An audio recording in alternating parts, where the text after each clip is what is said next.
पंडित जवाहरलाल नेहरू की कहानी। पंडित जवाहरलाल नेहरू भारत के प्रथम प्रधानमंत्री थे।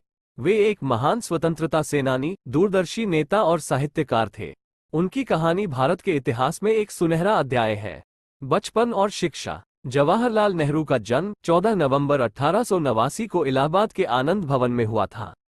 उनके पिता मोतीलाल नेहरू एक प्रसिद्ध वकील थे और उनकी माता स्वरूप रानी नेहरू एक गृहिणी थीं।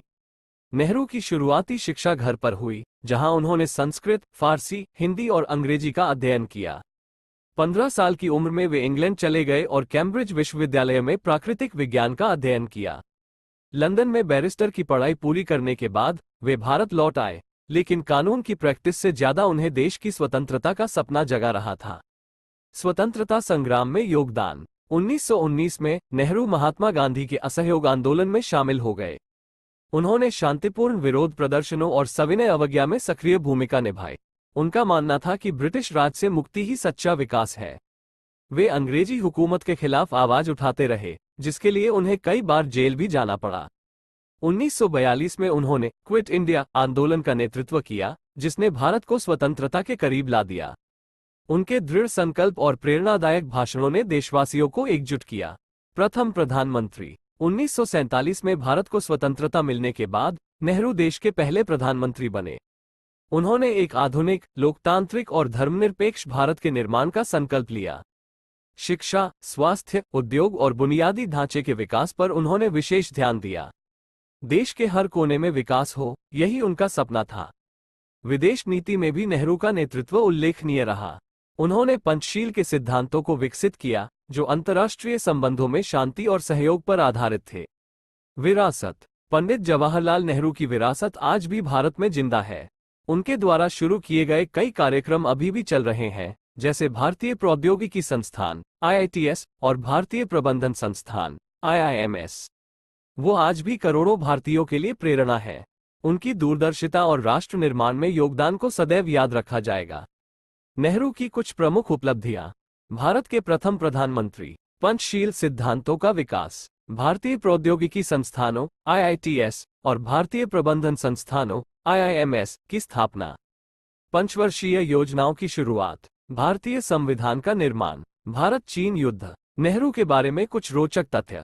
नेहरू को चाचा नेहरू के नाम से भी जाना जाता था। वे एक कुशल लेखक थे और उन्होंने कई पुस्तकें लिखी, जिनमें मेरी कहानी और द डिस्कवरी ऑफ इंडिया शामिल है।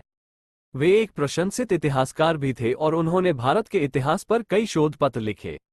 नेहरू एक उत्साही प्रकृति प्रेमी थे और उन्हें जंगलों के राजकुमार के नाम से भी जाना जाता था। पंडित जवाहरलाल नेहरू भारत के एक महान व्यक्ति थे।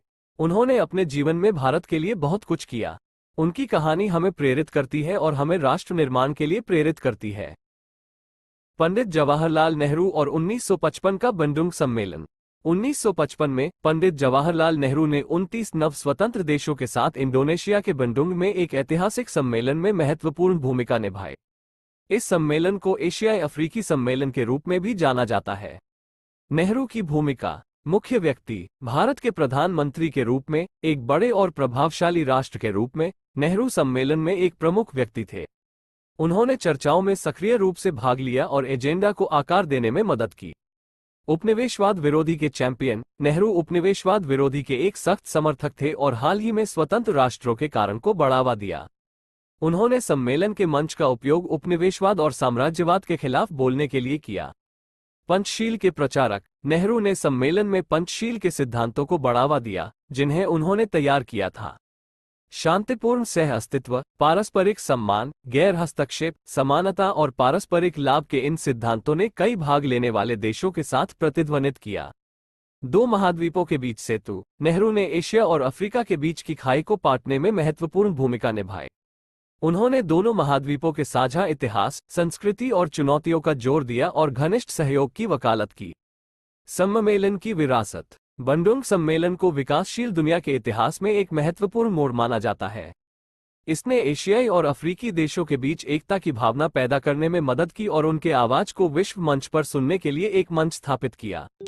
नेहरू के योगदान सम्मेलन के लिए महत्वपूर्ण थे और इसकी विरासत को आकार देने में मदद की। विशिष्ट कार्य जो नेहरू ने सम्मेलन में किए। उद्घाटन भाषण। नेहरू ने सम्मेलन का उद्घाटन भाषण दिया, जिससे चर्चाओं की दिशा तय हुई। उन्होंने नव स्वतंत्र राष्ट्रों के बीच एकता और सहयोग के महत्व पर जोर दिया और शांति और समानता पर आधारित एक नए विश्व व्यवस्था का आह्वान किया। समिति भागीदारी। नेहरू ने सम्मेलन की विभिन्न समितियों में सक्रिय रूप से भाग लिया, जिसमें राजनीतिक समिति और आर्थिक समिति शामिल थी। उन्होंने उपनिवेशवाद, मानवाधिकारों और आर्थिक विकास जैसे मुद्दों पर प्रस्तावों को तैयार करने में महत्वपूर्ण भूमिका निभाई।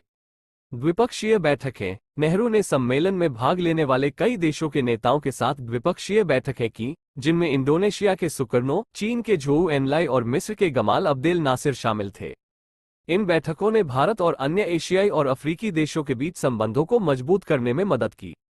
नेहरू का प्रभाव। नेहरू का बंडुंग सम्मेलन पर महत्वपूर्ण और बहुआयामी प्रभाव पड़ा। उन्होंने एजेंडा को आकार देने, पंचशील के सिद्धांतों को बढ़ावा देने और एशिया और अफ्रीका के बीच की खाई को पाटने में महत्वपूर्ण भूमिका निभाई। उनके योगदान ने बंडुंग सम्मेलन को विकासशील दुनिया के इतिहास में एक महत्वपूर्ण घटना बना दिया। अतिरिक्त अन्वेषण। नेहरू की भूमिका को बेहतर ढंग से समझने के लिए आप बंडुंग सम्मेलन से संबंधित उनकी भाषणों और लेखन की खोज कर सकते हैं। आप शीत युद्ध के ऐतिहासिक संदर्भ और सम्मेलन पर इसके प्रभाव की भी खोज कर सकते हैं। बंडुंग सम्मेलन और गुटनिरपेक्ष आंदोलन की विरासतों के बारे में पढ़ने से नेहरू के दृष्टिकोण और उसके स्थायी प्रभाव के बारे में और अंतर्दृष्टि मिल सकती है।